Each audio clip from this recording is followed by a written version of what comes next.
Hi everyone, VJ here for our week 3 discussion, and this week we're talking about networking strategies. I think networking is kind of hand in hand with marketing. It's one of those things that people really either love or they hate.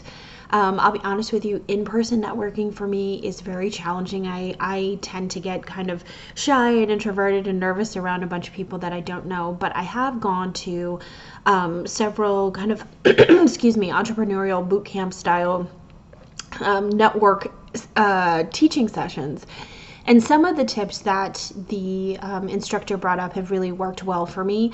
It's things like making eye contact. It's things like, being willing to smile at people and remembering that, when you go to these type of events, more often than not, the vast majority of people are kind of in the same boat that you are, that they're feeling kind of uncomfortable and a little unsure, and they want to make a good impression. So I think when you remember that, and then you always approach, anytime you speak to somebody at one of these, like whether it's a writer's conference or specifically it's a networking event, trying to make them feel comfortable. People love to talk about themselves.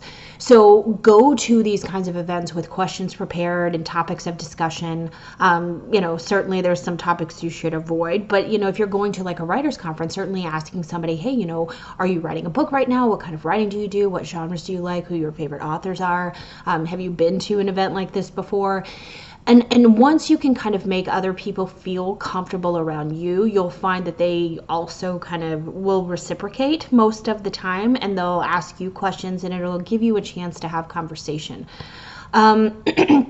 I think, people have mentioned, going to writers' conferences, using social media, yes to all of that. But I think you also have to remember that there's opportunity to network with people no matter where you go. Now, I will tell you this kind of a flip story of how it worked for us in reverse, but I went to a Romance Writers of America conference a couple of years ago.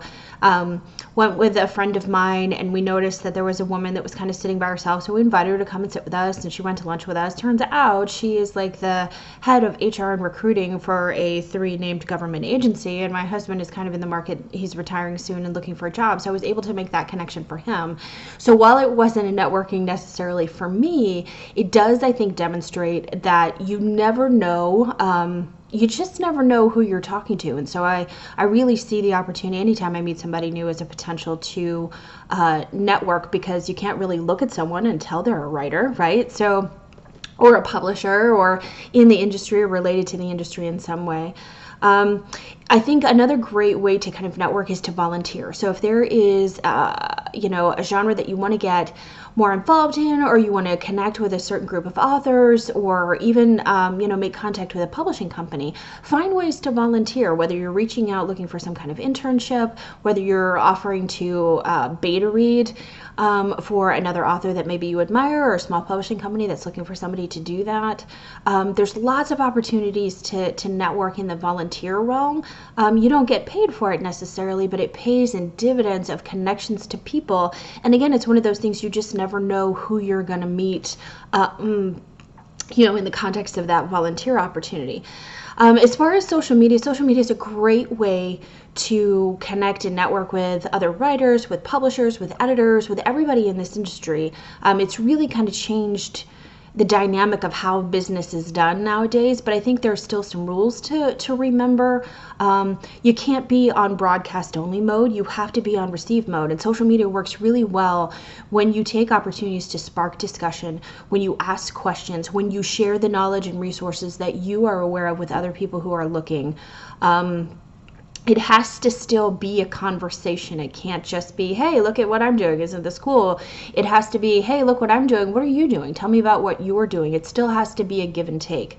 I think that's about all I have this week. Just, I think the big takeaway, if you're struggling with networking, and I know because, again, this is something that I've struggled with, especially in person, is just remember that most people feel uncomfortable trying to, make those kinds of connections. So if you can kind of focus your energy outward and try to help other people feel comfortable with you, you'll find that comes back to you, and before you know it, you'll have like 10 new contacts that you didn't have. Oh, and one more tip that that in that class that I took is if you go to a networking event and they're handing out, people are handing out business cards, take them.